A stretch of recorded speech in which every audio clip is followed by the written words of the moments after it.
दोस्तों, अब हम लोग क्लासिफिकेशन इन पीरियोडिक टेबल देखेंगे। जो हमारा मॉडर्न डे पीरियोडिक टेबल है, वो पीरियोडिक टेबल के जो एलिमेंट्स है उनको ब्रॉडली हम 4 पार्ट पे जो है वो हम डिवाइड कर सकते हैं। ठीक है ना? वो 4 पार्ट क्या क्या है? सबसे पहला वो है मेरा एस ब्लॉक एलिमेंट्स। ठीक है, 4 प्रकार के होंगे, S block, P block, D block and F block elements. तो सबसे पहला जो हम देखेंगे they are the S block elements.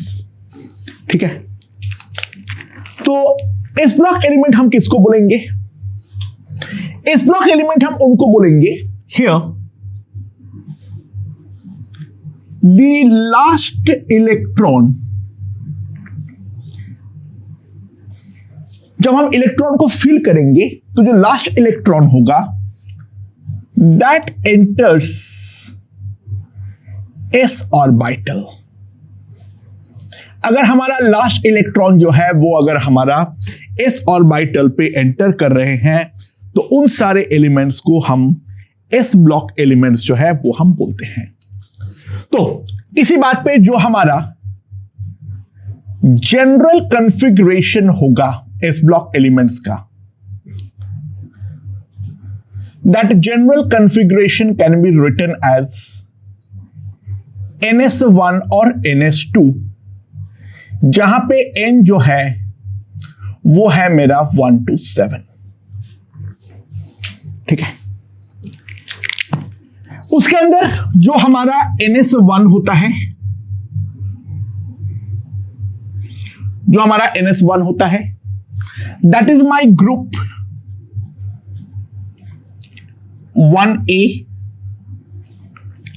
और जो हमारा NS2 होता है उसको हम लोग नाम देते हैं ग्रुप 2A। ठीक है, राइट। अच्छा, इसके अंदर बस एक चीज है, हीलियम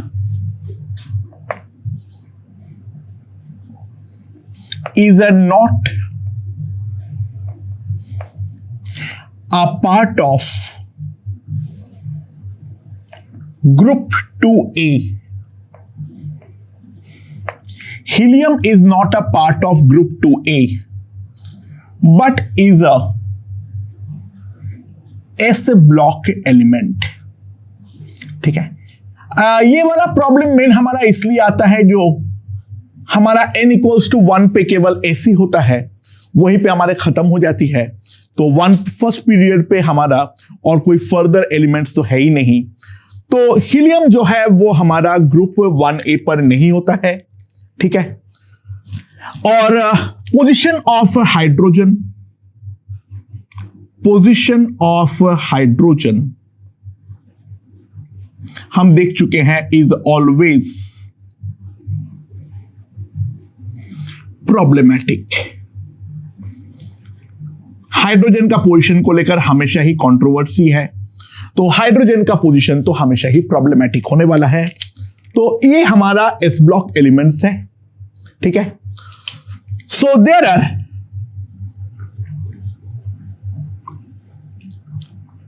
टोटल 14 एलिमेंट्स। इस ब्लॉक में जो है वो हमारा है टोटल 14 एलिमेंट्स। ठीक है, क्या क्या? हाइड्रोजन, हीलियम, इन दोनों को तो मैं अलग से ही ट्रीट कर रहा हूं। उसके बाद यहां पर lithium, sodium, potassium, rubidium, caesium, francium. ठीक है, इसके अंदर ये वाले जो होते हैं, ये वाले जो हमारे एलिमेंट्स होते हैं, जो ग्रुप 1A के रिप्रेजेंटेटिव एलिमेंट्स होते हैं, इनको हम बोलते हैं एल्कली मेटल्स। ठीक है, एंड बाकी जो है हमारा beryllium, magnesium, calcium, strontium, barium and radium. ये जो हमारे होते हैं, ये सारे के सारे को हम बोलते हैं alkaline earth metals.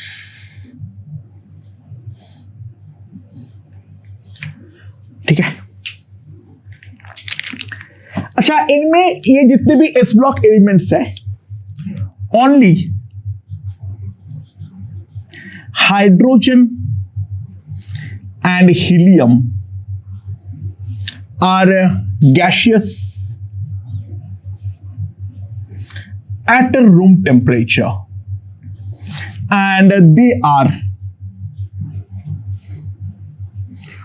only non-metals. They are the only non-metals here. बाकी सारे के सारे rest 12 elements are metals. Rest 12 elements are metals. ठीक है, समझ में आया? Okay, caesium and francium, caesium and francium are liquids. Caesium और फ्रांसियम जो है वो हमारा लिक्विड्स होते हैं, और इसके अलावा francium and radium are radioactive. Francium और रेडियम ये दोनों जो होता है वो हमारे रेडियो एक्टिव होते हैं। तो ये हमारे एस ब्लॉक एलिमेंट्स है। हाइड्रोजन और हीलियम का स्पेशल पोजीशन है, ठीक है। उनके अलावा जो है बाकी सब में प्रॉपर हमें मेटल्स मिलते हैं। बेरिलियम कुछ जगहों पे मेटालॉइड्स की तरह मेंशन किया गया है। देयर आर सम लिटरेचर और some scientific sources which enlist beryllium in the metalloids, but acceptability के अनुसार beryllium is considered as a metal, क्योंकि वो हीट और इलेक्ट्रिसिटी अच्छे से कंडक्ट कर पाता है। तो मेटल की नया डेफिनेशन के according they are considered as a metals, ठीक है। अच्छा, सीजियम और फ्रांसियम जो है वो हमारा इजीली लिक्विफाइबल मेटल्स है, ठीक है। 0 डिग्री सेल्सियस के आसपास तो वो हमारा सॉलिड की तरह ही बिहेव करेगा। बाकी जो है they are very easily liquefiable metal, ठीक है। तो एस ब्लॉक एलिमेंट्स के ये बेसिक प्रॉपर्टीज जो है वो हमें पता होना चाहिए। Okay okay, so after S block elements next जो आता है वो है हमारा पी ब्लॉक एलिमेंट्स। अगला जो है वो है हमारा पी ब्लॉक एलिमेंट्स, ठीक है। सो पी ब्लॉक एलिमेंट्स में हमारा क्या क्या है? जो हमारा लास्ट इलेक्ट्रॉन होगा यहां पर क्या है, तो एस ऑर्बिटल पे होता है, तो here the last electron enters P orbital, ठीक है। इनका जो जनरल कॉन्फ़िगरेशन होगा, तो जनरल कॉन्फ़िगरेशन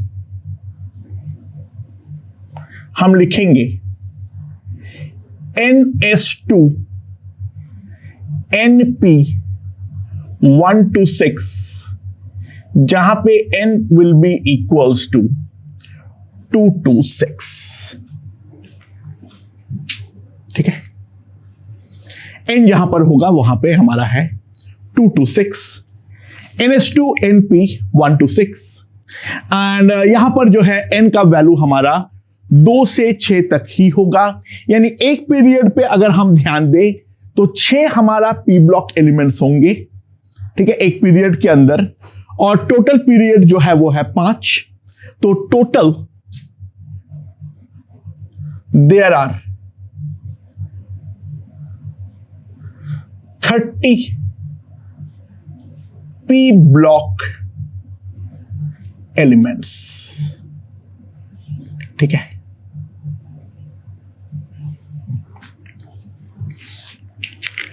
अच्छा, इनमें क्या क्या है, हमारा कौन कौन सा ग्रुप आता है? इनके अंदर जो हमारे ग्रुप्स होते हैं, पहला है हमारा ग्रुप 3A। ठीक है, that is the boron family. यहां पर क्या क्या आएंगे हमारा? NH2 NP1, यहां पर होता है NH2 NP1। यहां पर कौन कौन आएगा? हमारा boron, aluminium, gallium, indium, thallium. ठीक है, ये हमारा है group 3A, right. NH2 NP1 का कॉन्फ़िगरेशन है। अच्छा, जो थैलियम के नीचे हमारा 7th पीरियड का पी ब्लॉक एलिमेंट्स नेचुरली नहीं मिलते हैं, वो आर्टिफिशियल एलिमेंट्स है, वो हम काउंट नहीं करेंगे। ठीक है, वो अभी पूरा डिस्कवर भी नहीं हुआ है और वो सारे आर्टिफिशियल एलिमेंट्स भी है जो कुछ जगहों पे लिखा हुआ मिलता है, but we are not going to consider them because they are all artificial elements. ठीक है, तो group 3A NH2 NP1, barium, aluminium, gallium, indium and thallium. ठीक है, अगला होता है हमारा क्या? Group 4A। इसका जो जनरल कॉन्फ़िगरेशन होता है वो है हमारा NH2 NP2 एंड यहां पर जो हमारा है carbon family, carbon, silicon, germanium, tin, lead. Group 5A, group 5A, इसका जनरल कॉन्फ़िगरेशन है NH2 NP3, इनको निक्टोजेंस भी बोलते हैं।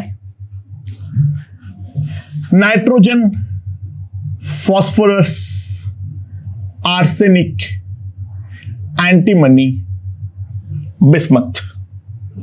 ठीक है, इसके बाद है ग्रुप 6A।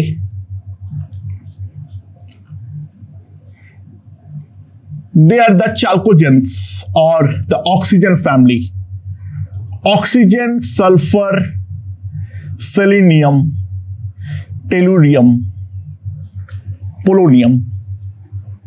ठीक है, and group 7A NH2 NP5। NH2 NP5, तो यहां पर हमारा होता है fluorine, halogens, bromine, iodine and astatine. और इसके अलावा होता है group 0 but except helium. Helium s block element होता है, तो लास्ट हमारे इसमें आता है group 0। They have the configuration NH2 NP6। तो पी ब्लॉक में जो है वो हम हीलियम से नहीं गिनेंगे, ध्यान देना। Neon, argon, krypton, xenon and radon. Okay, सुना, हमारे पास यहां पर मेटल्स कौन कौन है? पी ब्लॉक में बहुत ही कम मेटल होते हैं, ज्यादातर चीजें नॉन मेटल्स होते हैं। मेटल्स हमारा क्या क्या है? मेटल्स है हमारा इस वाले फैमिली में, बोरॉन फैमिली में सबसे ज्यादा है, एल्यूमिनियम से चालू करके सारे के सारे। ठीक है, कार्बन फैमिली में केवल 2 मेटल होते हैं, टिन और लेड। और जो हमारा नाइट्रोजन फैमिली है उस पे केवल 1 होते हैं। बाकी कोई भी फैमिली में हमारा मेटल्स जो है वो हमारा एग्जिस्ट नहीं करता है। तो 4 2 6 एक साथ, तो हमारे पास यहां पर टोटल 7 नॉन मेटल्स है। अच्छा, 7 मेटल्स है। अच्छा, नॉन मेटल्स कौन कौन है? भरमार है, ठीक है। अच्छा, बोरॉन फैमिली में एक भी हमारे पास नॉन मेटल नहीं है। बोरॉन फैमिली में हमारे पास एक भी नॉन मेटल नहीं होता है।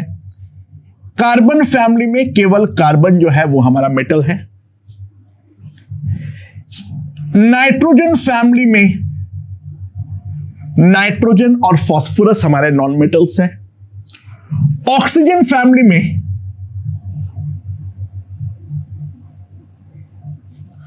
ऑक्सीजन, सल्फर, सेलेनियम जो है वो हमारा मेटल्स होते हैं, नॉन मेटल्स होते हैं। हैलोजन खानदान का पूरा नॉन मेटल है। ब्रोमीन, आयोडीन और इनर्ट गैस जो है ग्रुप 0 जो है, ये भी पूरा का पूरा हमारा नॉन मेटल्स होते हैं। तो ये है हमारा नॉन मेटल्स का लिस्ट। तो अगर हम काउंट कर ले, एक बार देख ले, 1 2 3 3 3 6, यहां पर 6 के 6 12, और यहां पर भी सॉरी क्या कर रहा हूं, 1 2 3 3 3 6 6 5 11 11 5 16, टोटल हमारे पास इस पे 16 जो है वो हमारा होता है नॉन मेटल्स, ठीक है। तो सर बाकी 7 कहां गए? बाकी सारे हमारे होते हैं मेटलॉइड्स। बाकी सारे जो है वो हमारे होते हैं मेटलॉइड्स, ठीक है। सो मेटलॉइड्स क्या होते हैं? जिसके अंदर कुछ मेटल के कैरेक्टर होता है और कुछ हमारा नॉन मेटल्स के कैरेक्टर होता है। तो कौन कौन है सर? जो बच गया है, यानी बोरॉन फैमिली का बोरॉन, कार्बन फैमिली का silicon and germanium, nitrogen family का आर्सेनिक एंड एंटीमनी, ठीक है। एंड ऑक्सीजन फैमिली का हमारा टेलुरियम एंड पोलोनियम। थोड़ा पोलोनियम का पोजीशन जो है वो हमारा प्रॉब्लमैटिक है, कुछ लोग उसको मेटल्स में गिनते हैं, ठीक है। That is again a problematic scenario, भाड़ में जाए, हम तो पोलोनियम को मानेंगे। तो टोटल 7 जो है वो हमारा है मेटलॉइड्स, ठीक है। ओके, सो हमारे पास गैसियस कौन कौन होते हैं? गैसियस में सबसे पहले जो आते हैं वो सारे के सारे हमारा इनर्ट गैस, यानी neon, argon, krypton, xenon and radon, ये सारे के सारे। हैलोजन फैमिली का 2, फ्लोरीन और क्लोरीन, ऑब्वियसली F2 और Cl2 के फॉर्म में वो एग्जिस्ट करता है। नाइट्रोजन का फैमिली का 1, वो N2 के फॉर्म में एग्जिस्ट करता है। और ऑक्सीजन फैमिली का 1, ये हमारा है गैसियस। तो गैसियस में कितना हो गया? 1 2 3 4 5 6 7 8 9। तो हमारे पास टोटल 9 एलिमेंट्स जो है वो हमारा गैसियस है। लिक्विड्स 2 ही है, लिक्विड्स जो है वो तो हमारा 2 ही है। एक है गैलियम और दूसरा जो है वो है हमारा ब्रोमीन, ठीक है। यहां पर 9 है और यहां पर 2 है, तो रेस्ट 19 एलिमेंट्स आर सॉलिड्स। बाकी सारे जो 19 एलिमेंट है वो हमारे सॉलिड्स है। अच्छा, एक इंपॉर्टेंट बात और, S block and P block elements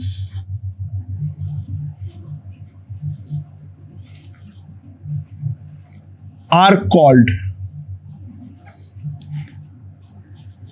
representative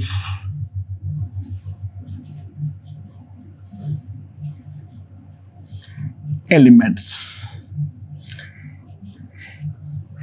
S block और P ब्लॉक एलिमेंट्स को हम साथ में मिलकर बोलते हैं रिप्रेजेंटेटिव एलिमेंट्स.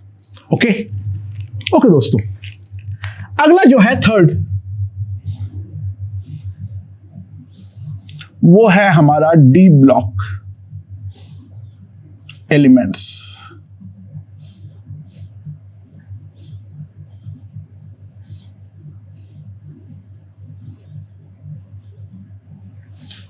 ठीक है. Okay, now D block elements में क्या होगा? The elements,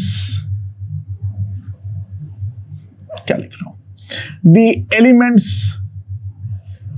in periodic table,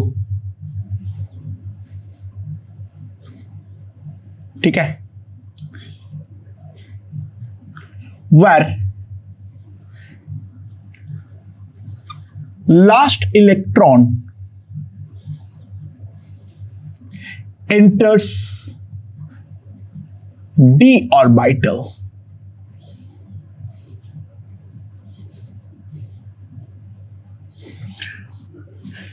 ठीक है, यहां पे लास्ट इलेक्ट्रॉन जो है वो हमारा डी ऑर्बिटल पे एंटर करता है, तो उनको हम बोलते हैं डी ब्लॉक एलिमेंट्स. ठीक है, राइट. अच्छा, इनका जनरल कॉन्फ़िगरेशन क्या होता है? ध्यान देना, जनरल कॉन्फ़िगरेशन, इनका जो n-1 है उसका s पूरा होना चाहिए और जो p है वो भी पूरा होना चाहिए. nd 1 to 10, ns 1 और 2. ठीक है, सॉरी, क्या लिख रहा हूं,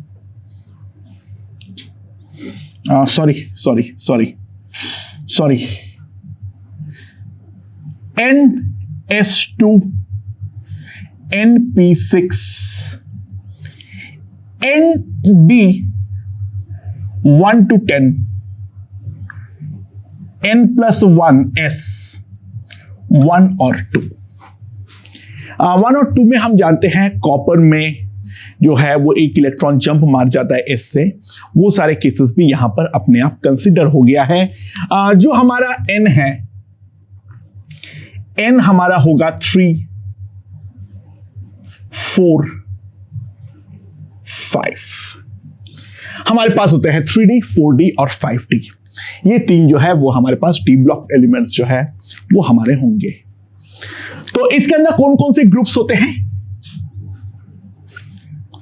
डी ब्लॉक एलिमेंट्स के अंदर जो हमारे ग्रुप्स होते हैं वो है हमारा, सबसे पहले चालू होता है from 3B, 4B, 5B, 6B, then 7B, 8, then 1A, and 1B, and then 2B. ठीक है, समझ में आया? 3B जो हमारा है scandium, titanium, vanadium, chromium, manganese, Fe, cobalt, निकल, कॉपर, जिंक. ये सारे के सारे जो है वो हमारा है क्या, D block elements. Similarly 4D, similarly 5D. 4D और 5D हमें पूरा याद रखने की कोई जरूरत जो है वो हमारा नहीं है. तो total there are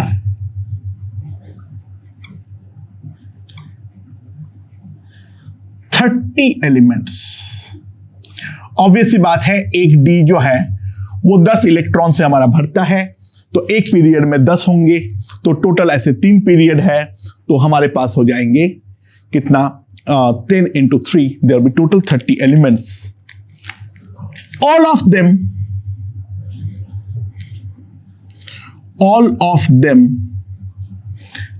are metals. ये जितने भी है वो सारे के सारे हमारा मेटल्स है, ठीक है। अच्छा, except mercury, all are solids. Mercury के अलावा सारे के सारे हमारा सॉलिड्स होते हैं। Mercury is a liquid at room temperature. Room temperature पे मर्क्यूरी जो है वो हमारे लिक्विड होते हैं, ठीक है, राइट। अच्छा, एंड नाउ अब हम लोग नेक्स्ट जो है वो क्या कंसीडर करेंगे, वो है हमारा ट्रांजिशन एलिमेंट्स बोल के एक बात होती है, ठीक है। So what are called transition elements.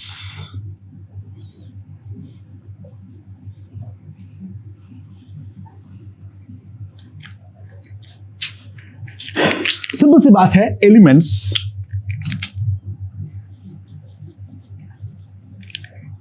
having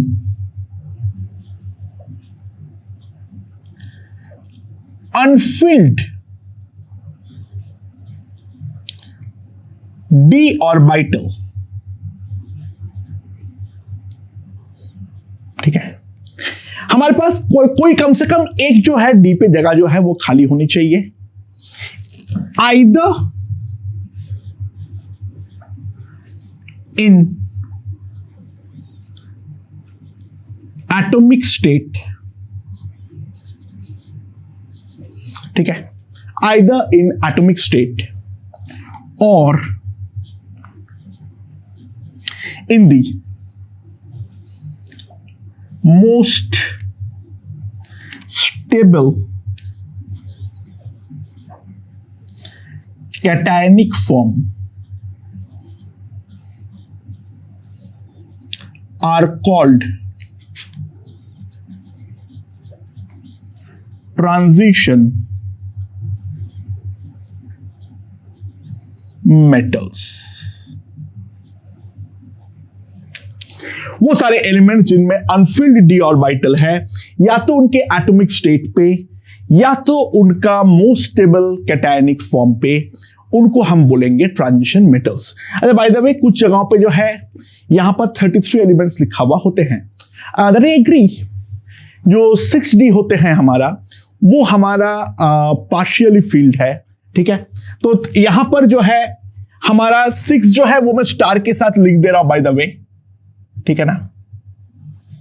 और यहां पर इस तरीके से 30 नहीं, एक्चुअल में 33 एलिमेंट्स जो है वो हमारा है रिसेंटली डिस्कवर्ड और स्टेबल में, ठीक है, नेचुरली ऑकरिंग में। But we are not considering the partially filled D और डी शेल, ठीक है। जो हमारा पार्शियली फील्ड जो हमारा पीरियड है उसको हम कंसिडर नहीं कर रहे हैं, यानी मेन जो हमारा 3D 4D और 5D हम उसके बारे में बात कर रहे हैं। 6D में हाँ ठीक है, कुछ कुछ एलिमेंट्स है बट वो बहुत ही ज्यादा हमारे पास इनकम्प्लीट है, तो इसीलिए हम कंसिडर नहीं कर रहे थे। तो ट्रांजिशन एलिमेंट्स के बारे में एक इंपॉर्टेंट बात है, ध्यान दो। Two B is a D block but not transition.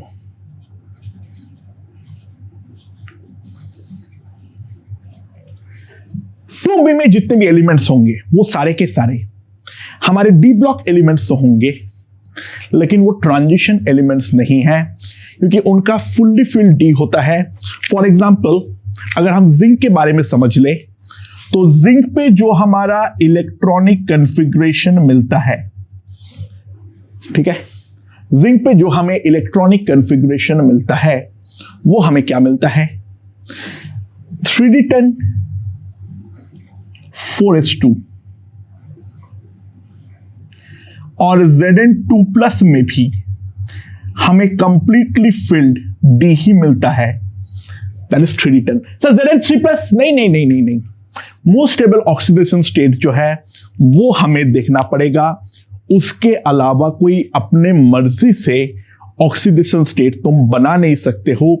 Zn3+ जो है वो तो हमारा बनता ही नहीं है। So zinc, cadmium, mercury are not transition elements.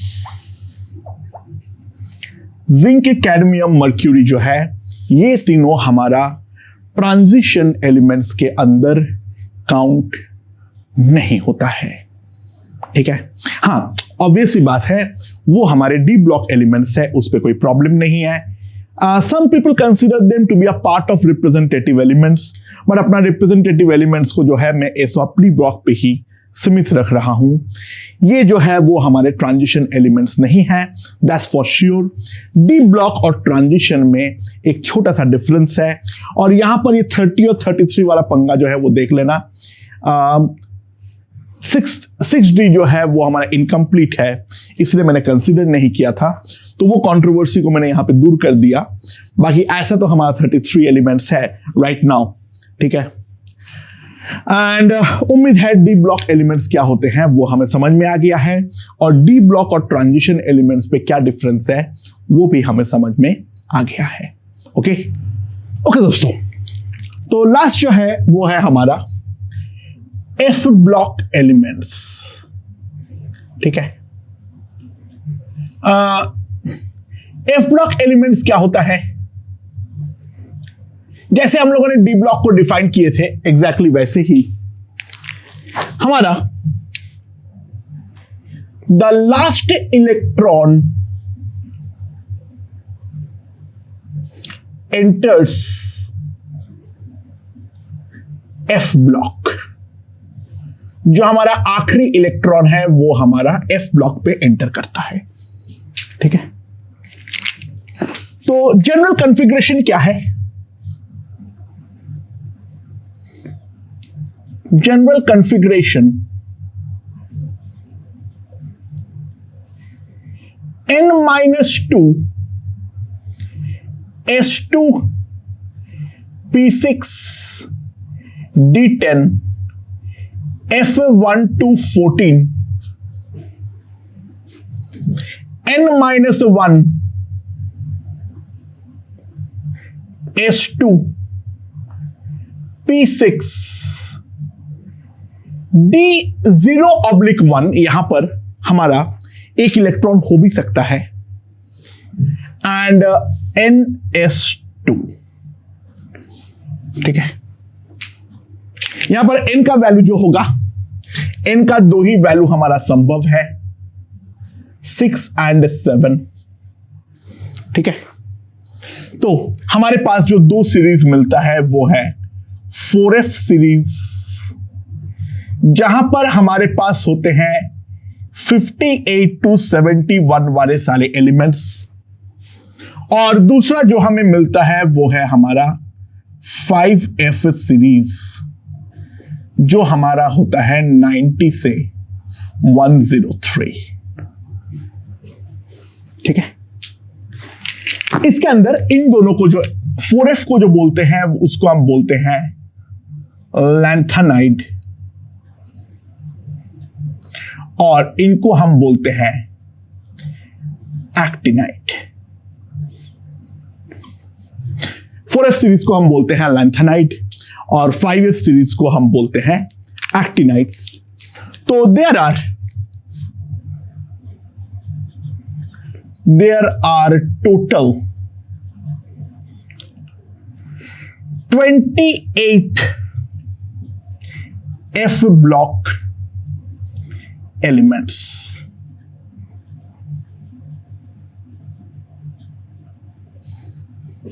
ठीक है, 28 एफ ब्लॉक एलिमेंट्स जो है वो हमारे होते हैं, राइट।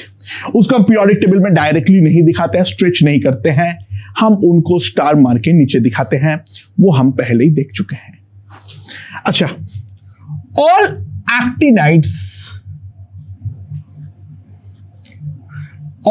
actinides are radioactive। जितने भी एक्टिनाइड्स है वो सारे के सारे हमारा रेडियो एक्टिव है, ठीक है। जितने भी एक्टिनाइड्स है वो सारे के सारे हमारे रेडियो एक्टिव है, ओके। अच्छा, दूसरी बात, F block elements are also called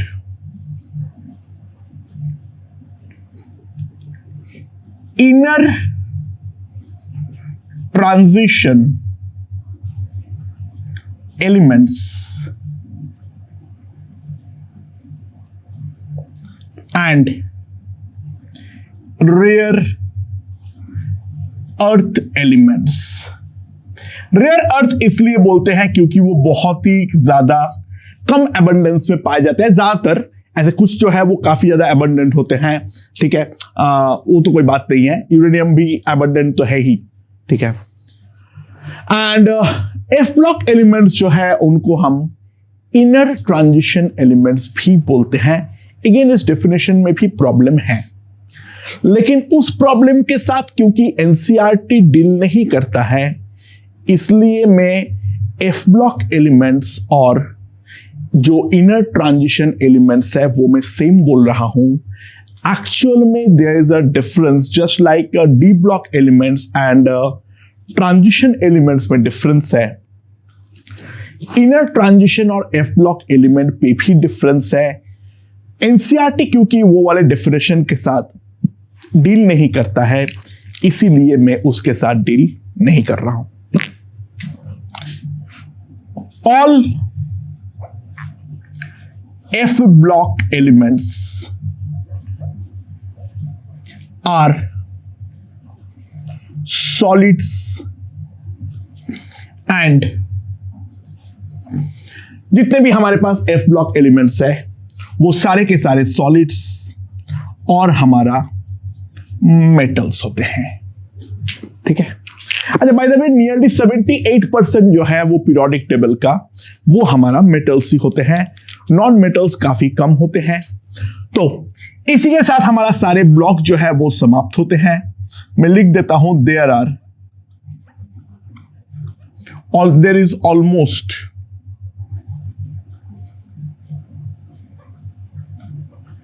78% metals in the periodic table, ठीक है। अच्छा, एक और बहुत इंपॉर्टेंट डेफिनेशन होते हैं, दैट इज द रिप्रेजेंटेटिव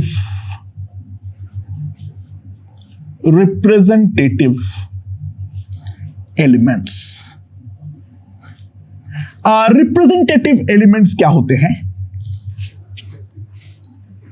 वहां पर हमारा होते हैं बेसिकली क्या है, थर्ड पीरियड का एस ब्लॉक और पी ब्लॉक एक्सेप्ट जो हमारा नोबल गैस है, यानी कहां से चालू होती है, सोडियम, ठीक है, उसके साथ अगला मैग्नीशियम, ठीक है, aluminium, silicon, sulphur, phosphorus, chlorine. ये सारे एलिमेंट्स को हम रिप्रेजेंटेटिव एलिमेंट्स बोलते हैं, यानी third period S and P block elements except noble gases, ठीक है। अच्छा, थर्ड पीरियड एलिमेंट्स को हम लोग क्यों बोलते हैं इसमें representative element? properties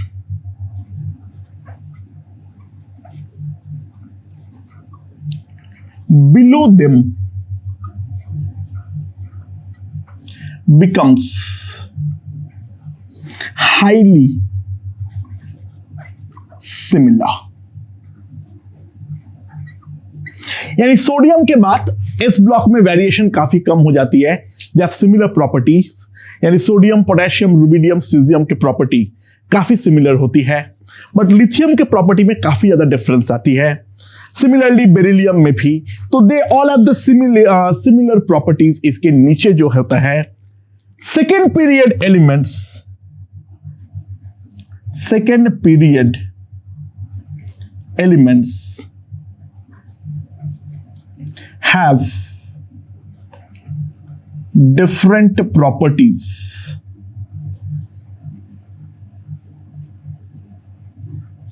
due to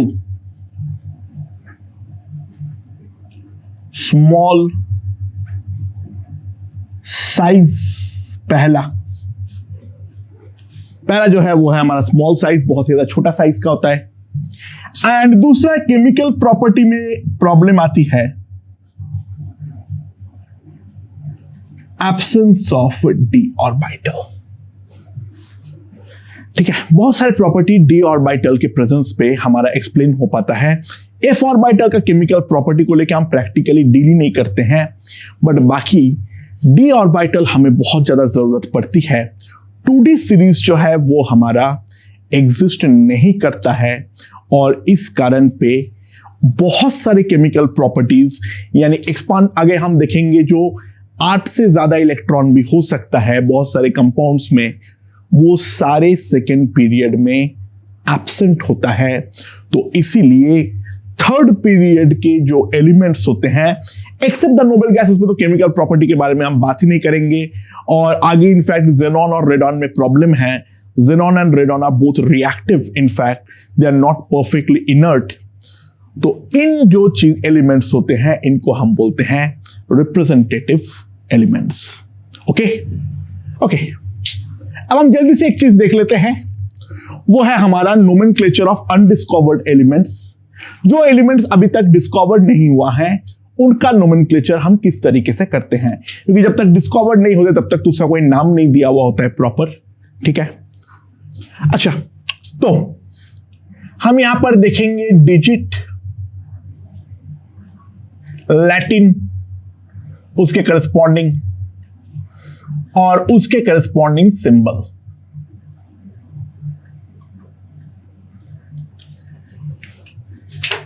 ठीक है, अच्छा, डिजिट क्या क्या आ सकता है? 0 1 2 3 4 5 6 7 8 9। 0 का जो हमारा लैटिन होता है वो होता है निल, और उसके करस्पॉन्डिंग जो हम सिंबल यूज करते हैं दैट इज एन।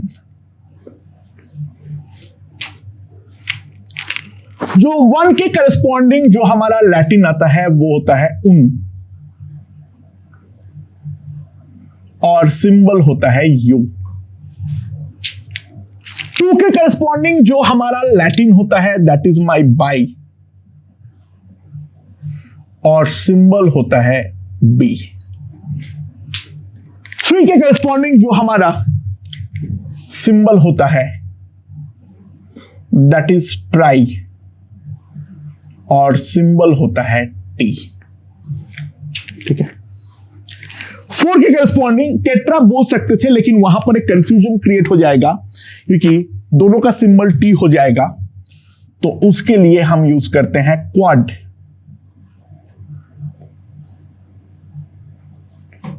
क्यों?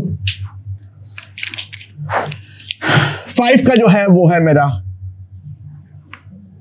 पेंट, ये है हमारा पी। जो 6 के करस्पॉन्डिंग होता है वो होता है हमारा हेक्स,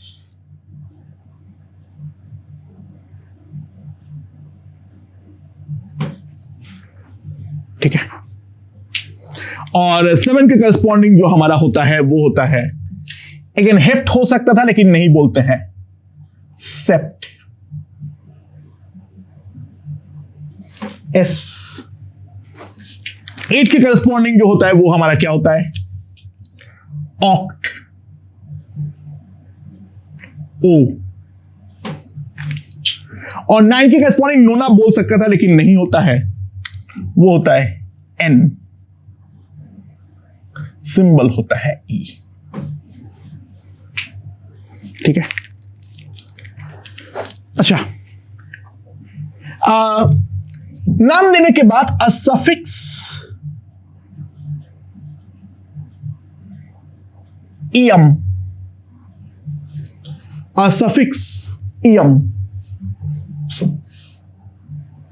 is used after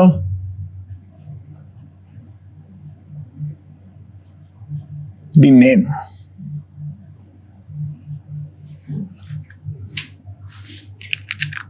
ठीक है। तो फॉर एग्जाम्पल मान लो हमारे पास है Z106, तो इसका नाम क्या होगा, इसका सिंबल क्या होगा। अच्छा, सिंबल का जो पहला होता है वो हमारा हमेशा कैपिटल होता है, तो ऑब्वियस सी बात है 1 है सबसे पहला तो U, अगला 0 है तो यहां पर होगा N, और 6 है यानी हेक्स है तो H, तो इसका जो हमारा सिंबल होगा दैट विल बी UNH, यानी क्या होगा यहां पर उन नील हेक्स खत्म करना है यम से, तो इसका नाम होगा उन नील हेक्सियम, इसका नाम होगा उन नील हेक्सियम। सिमिलरली अगर मान लो हमारे पास है Z1177, symbol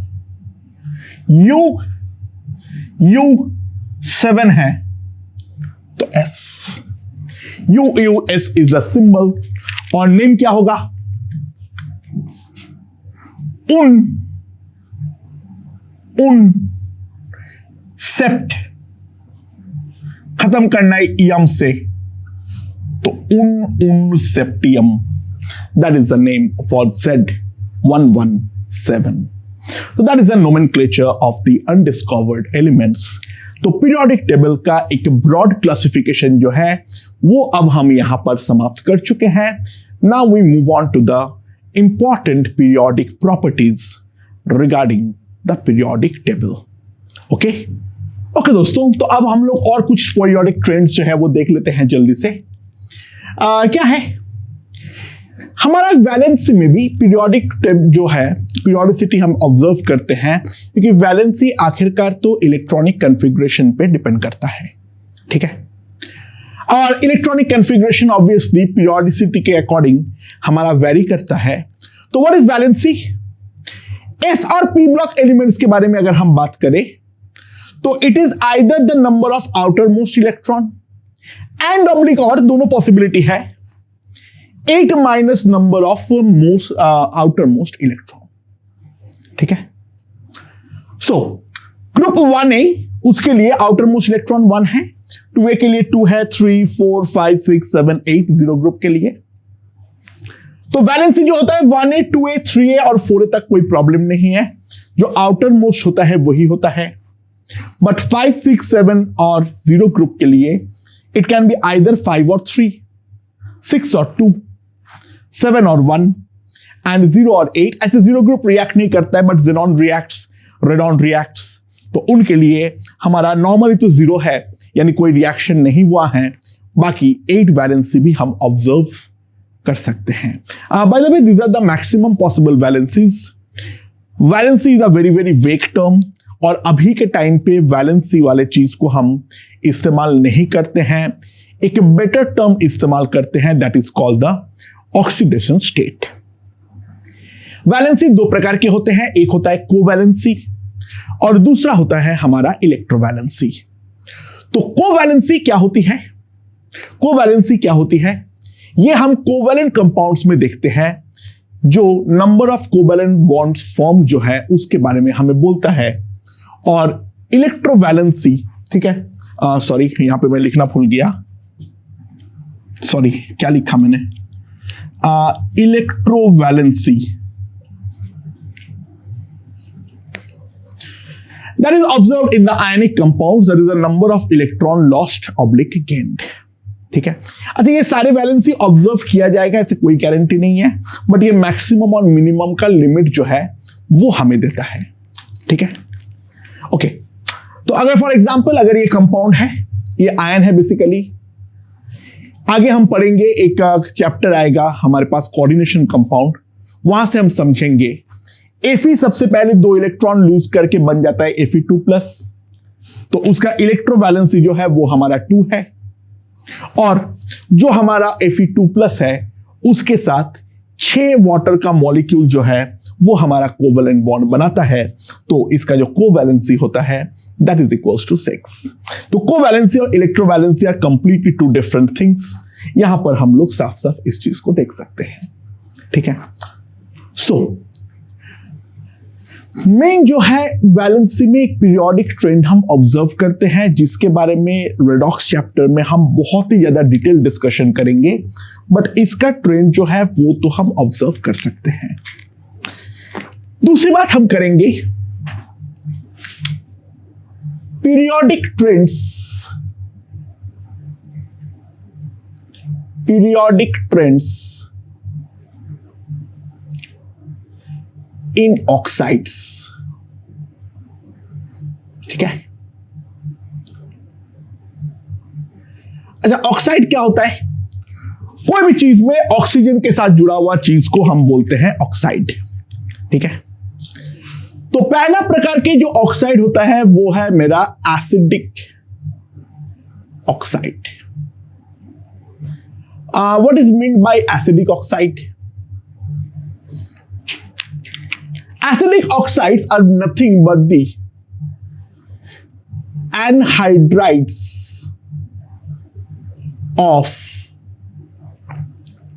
they are the anhydrides of oxo acids. They are the anhydrides of the oxo acids.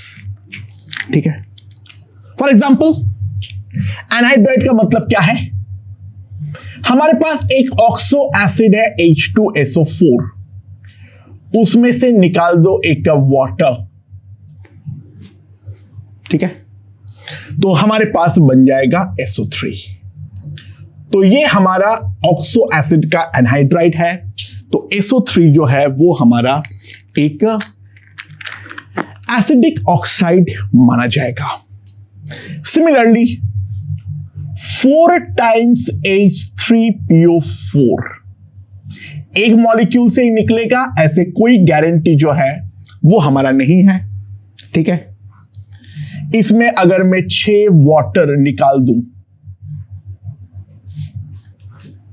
तो हमारा बन जाएगा P4O10।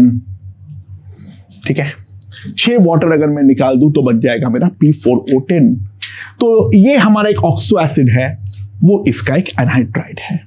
तो इस तरीके से हम बहुत सारे एनहाइड्राइड्स जो है वो हम डिफाइन कर सकते हैं। फॉर सिंपल एग्जांपल H2CO3, इसमें से अगर मैं वाटर निकाल दूंगा तो मेरा बन जाएगा CO2। They are all acidic oxides. दूसरा जो होता है वो होता है हमारा बेसिक ऑक्साइड्स। ठीक है, वो हमारा होता है बेसिक ऑक्साइड्स। क्या होता है हमारे पास? They are the anhydrides of hydroxyl bases. आप बेस के नाम पे अमोनिया नहीं ला सकते हो, OH ग्रुप जो है वो वहां पर एग्जिस्ट हमारा करना चाहिए। ठीक है, तो फॉर एग्जांपल कैल्शियम हाइड्रोक्साइड, इसमें से पानी निकाल दो तो बन जाएगा कैल्शियम ऑक्साइड, या फिर 2 times NaOH ले लो, उसमें से एक वाटर निकाल दो तो बन जाएगा Na2O। थर्ड जो है वो है हमारा न्यूट्रल ऑक्साइड्स। ठीक है,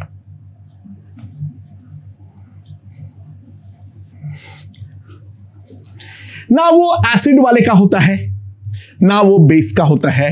वो सारे ऑक्साइड्स, ये जो न्यूट्रल ऑक्साइड्स होते हैं, they neither reacts with acid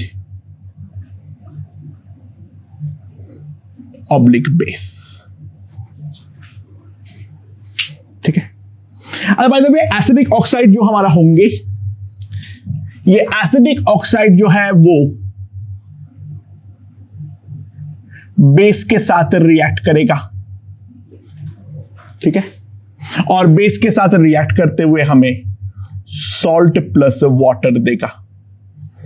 water दे भी सकता है, कुछ केस में नहीं देगा, इट डजंट मैटर। और एसिडिक ऑक्साइड में अगर पानी डालोगे तो वो हमारा एसिड बन जाएगा और हमारा ब्लू लिटमस को रेड करेगा।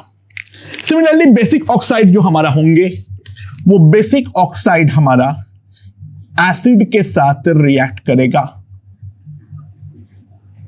और रिएक्ट करते हुए हमें देगा salt plus water. Water again they भी सकता है, नहीं भी दे सकता है, उस चीज की कोई गारंटी नहीं है। ठीक है, इसका सिंपल एग्जांपल अगर मैं देख लूं, CO2 प्लस 2 टाइम्स NaOH, ये हमें देता है Na2CO3 प्लस वाटर। ठीक है, या फिर बेसिक ऑक्साइड के केस में अगर हम देख ले, Na2O plus 2 times HCl 2 times NaCl plus water. Neutral oxide जो है वो हमारा एसिड या बेस किसी के साथ भी रिएक्ट नहीं करता है। थोड़ा रेयर केस में देखा जाता है तो carbon monoxide N2O NO MnO2, these are the classic neutral oxides। ठीक है, अच्छा फोर्थ जो आता है वो क्या आता है, हमारा एम्फोटेरिक ऑक्साइड्स।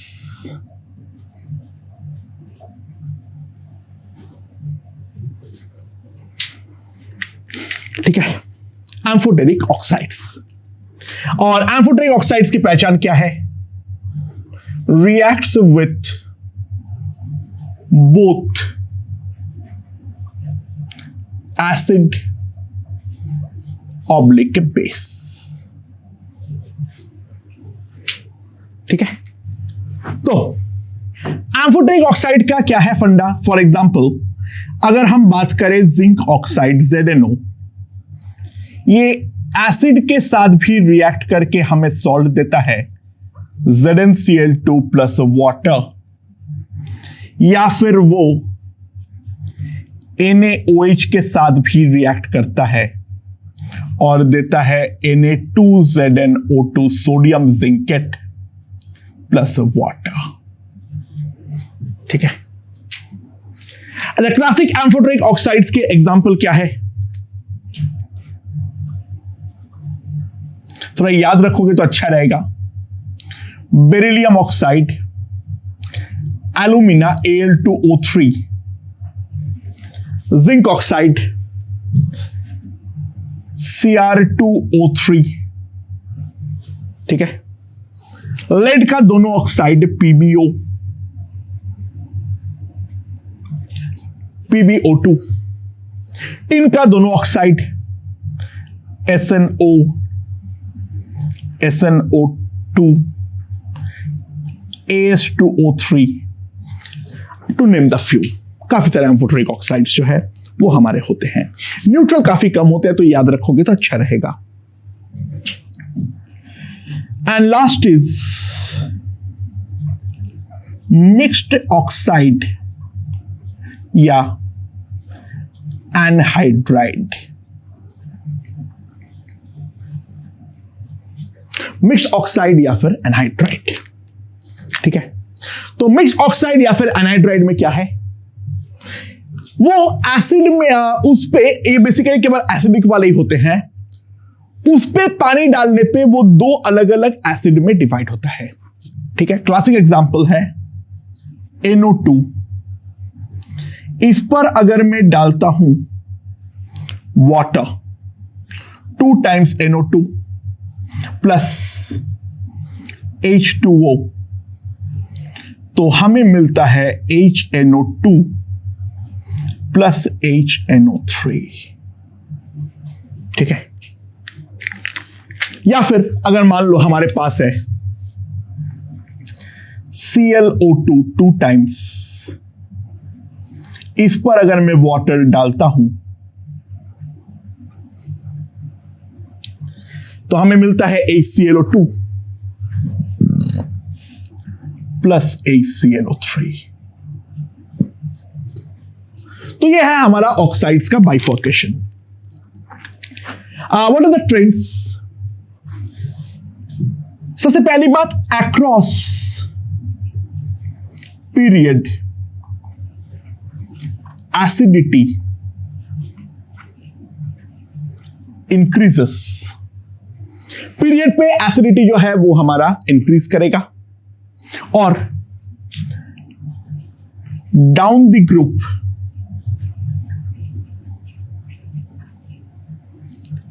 Acidity decrease. मतलब अक्रॉस द पीरियड जो है वो हमारा बेसिसिटी लॉजिकली डिक्रीज करेगा, और जहां पर बेसिक के बारे में बात होगी बेसिसिटी हमारा इंक्रीज करेगा।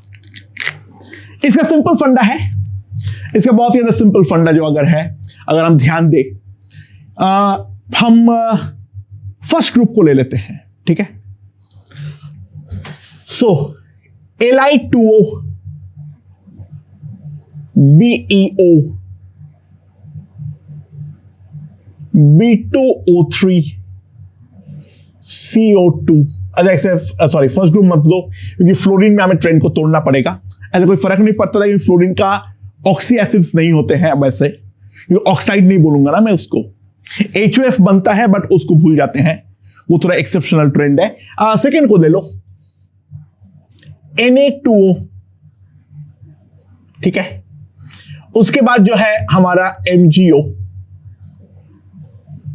उसके बाद है हमारा Al2O3, SiO2, P2O5, SO3, Cl2O7। ठीक है, उसके अंदर ये दोनों जो है Na2O स्ट्रॉन्गेस्ट बेस है। Na2O जो है वो हमारा स्ट्रॉन्गेस्ट बेसिक ऑक्साइड है। ये दोनों हमारा बेसिक है, ये हमारा एम्फोटेरिक है। ठीक है, ये हमारा एम्फोटेरिक है। ये दोनों SiO2, these are weakly acidic, और ये दोनों जो है ये हमारा स्ट्रॉन्गली एसिडिक।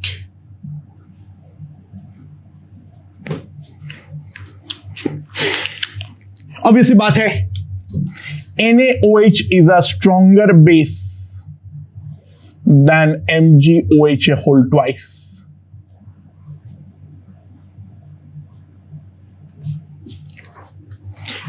बीच वाला एम्फोटेरिक है,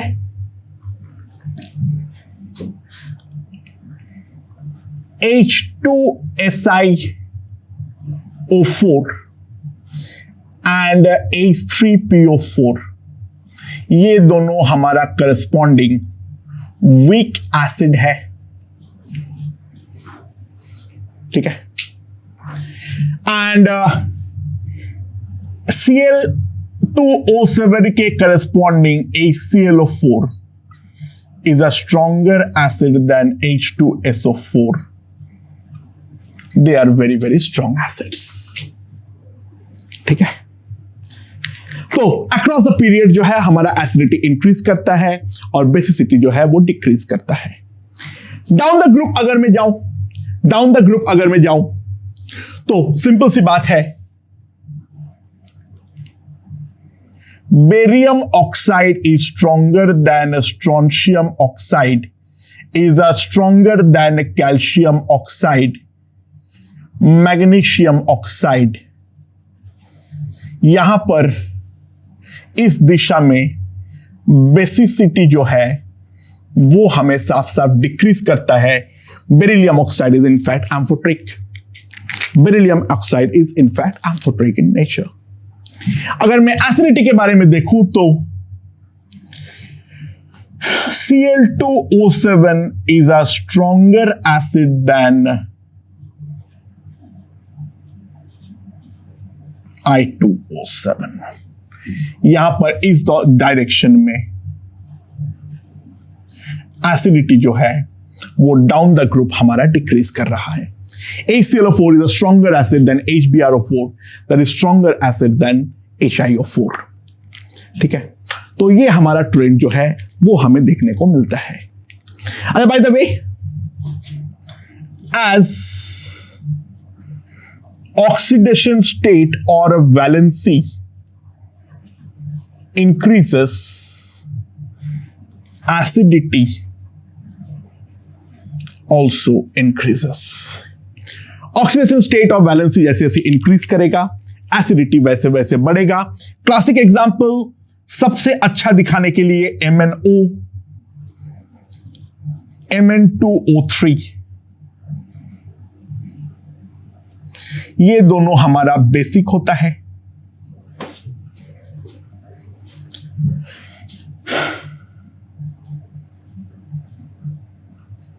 MnO2 जो है वो हमारा न्यूट्रल होता है एंड MnO3 और Mn2O7 ये दोनों हमारा एसिडिक होता है, जिसके अंदर HMnO4 और manganic acid, permanganic acid is much stronger than HMnO3 और द मैंगनीक एसिड। ठीक है, सो ये हमारा एसिडिक है, ये दोनों, ये हमारा न्यूट्रल है और ये हमारा जो है वो हमारा बेसिक है। अच्छा, हाइड्रासिड का ट्रेंड क्या होता है? हाइड्रासिड्स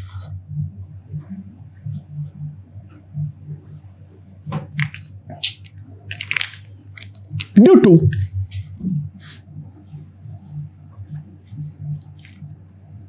decrease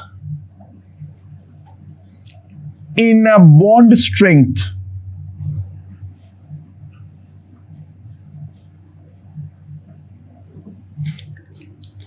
down the group,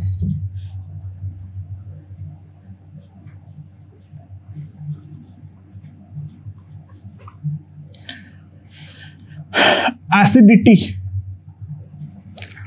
of hydracids increases. Classic example, HI is stronger than HBr, that is stronger than HCl, that is stronger than HF। Okay okay दोस्तों, अगला कॉन्सेप्ट है डायगोनल रिलेशनशिप। सेकेंड पीरियड के 3 elements lithium, beryllium और boron, उनके जो बाकी group वाले elements हैं उनसे काफी ज्यादा डिसिमिलर प्रॉपर्टी जो है वो हमें दिखाता है, बट वो जो diagonally present third period elements है उसके साथ सिमिलर प्रॉपर्टी जो है वो हमारा रखता है। लिथियम रखता है मैग्नीशियम से, बेरिलियम एल्यूमिनियम से, बोरॉन जो रखता है वो हमें रखता है सिलिकॉन से। तो ये मेनली होता है हमारा due to similar charge by size. Size मतलब जो होता है वो बेसिकली होता है सरफेस एरिया। साइज मतलब मैं बेसिकली बोलना चाह रहा हूं, उसको अगर मैं स्फीयर की तरह ट्रीट करें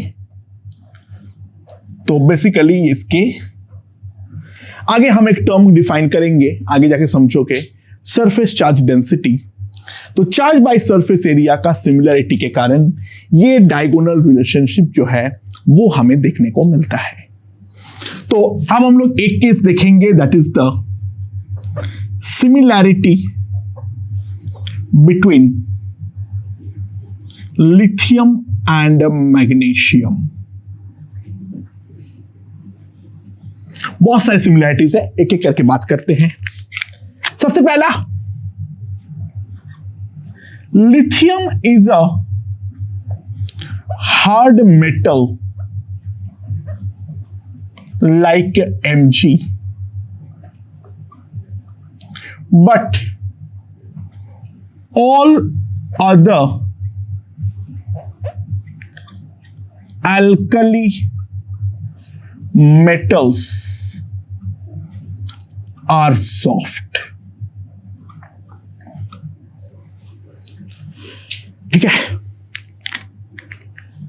दूसरा, lithium and magnesium both reacts with N2 to give nitrides, but no other alkali metals give। कोई भी और अल्कली मेटल नाइट्राइड्स जो है वो हमें नहीं देता है। क्लासिक एग्जांपल, मैं अगर रिएक्शन देखूं, Li 6Li प्लस N2 ये हमें देता है 2 टाइम्स Li3N, और मैग्नीशियम जो है हमारा 3 टाइम्स मैग्नीशियम प्लस N2 वो देता है हमें Mg3N2।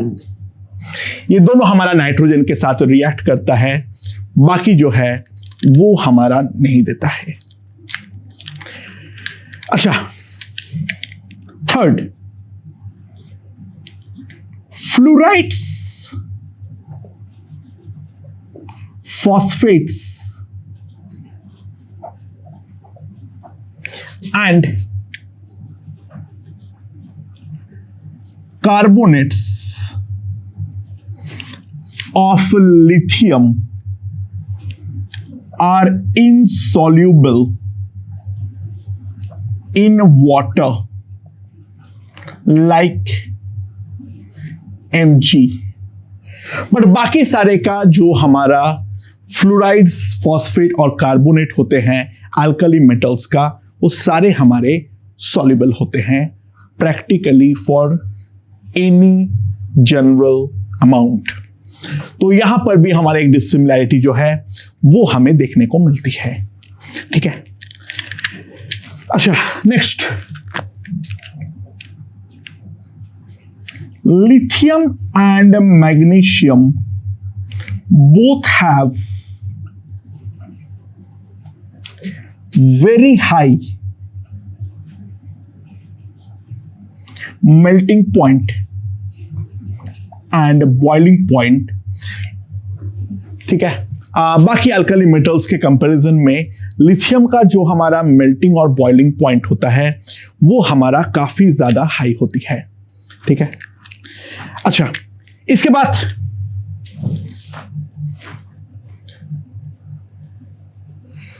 both are comparatively stable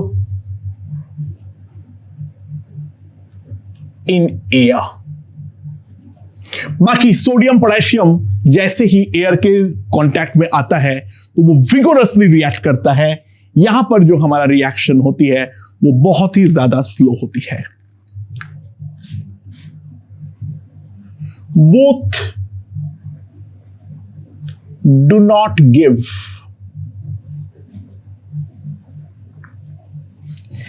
any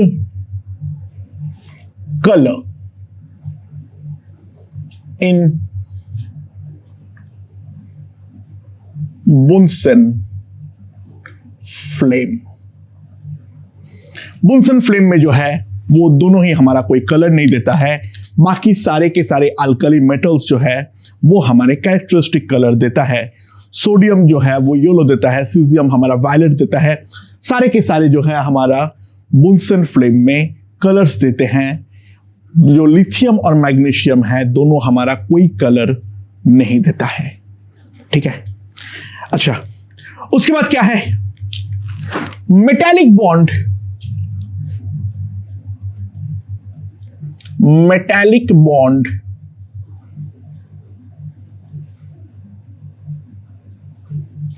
in both lithium and magnesium is a very strong.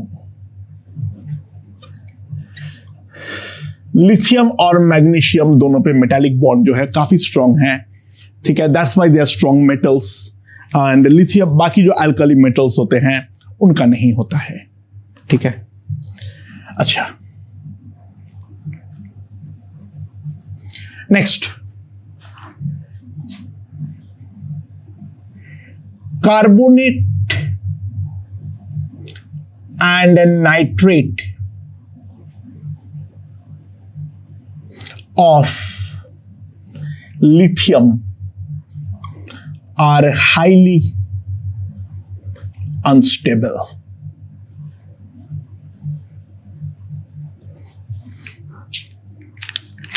यानी इनमें रिएक्शन कंप्लीटली डिफरेंट होता है।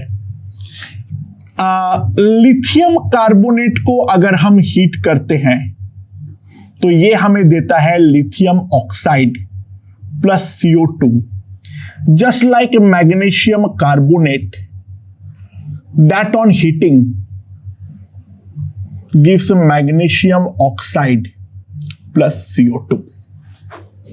वहीं पे लेकिन अगर मैं सोडियम कार्बोनेट को हीट करूं तो सोडियम कार्बोनेट पे हीट करने पे हमें कोई रिएक्शन जो है वो नहीं मिलने वाली है। एंड सिमिलरली फॉर पोटेशियम वगैरह। नाइट्रेट का रिएक्शन भी कंप्लीटली डिफरेंट होती है। वो होता है lithium nitrate gives Li2O plus 2 times NO2 plus half O2. And there is the exact same reaction for magnesium nitrate. Magnesium nitrate MgO plus NO2. ठीक है, MgO plus NO2। ठीक है, सो यहां पर जो है, यहां पर भी हमारा मैग्नीशियम जो लिथियम नाइट्रेट होता है उसका रिएक्शन हमारा कंप्लीटली डिफरेंट होता है। दोनों हमारा जो NO2 गैस है वो NO2 गैस हमारा रिलीज करता है। अच्छा, वहीं पे अगर हम ध्यान दें, हमारे पास है अगर सोडियम नाइट्रेट,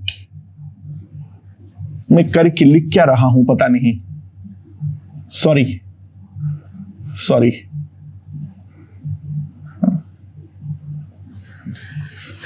वहीं पे अगर मैं लिथियम नाइट्रेट को हीट करूं, मैं सोडियम नाइट्रेट को, तो हमें ये नाइट्राइट देता है NaNO2 और साथ में रिलीज होता है हाफ O2। तो ये रिएक्शन भी जो है वो हमारा कंप्लीटली डिफरेंट होता है from lithium and magnesium, lithium and sodium. So that is the basic concept regarding the diagonal relationship. जैसे जैसे हम ब्लॉक्स पढ़ेंगे वो रिलेशनशिप हमारा और ज्यादा क्लियर होती जाएगी, बट मोटे मोटे तौर पे ये जो रिलेशनशिप है वो मालूम होनी चाहिए। अब हम S ब्लॉक और P ब्लॉक के कुछ पर्टिकुलर ट्रेंड्स यानी ग्राफ्स देखने वाले हैं। लेट्स सी वो ग्राफ्स हमें क्या बोलता है। ओके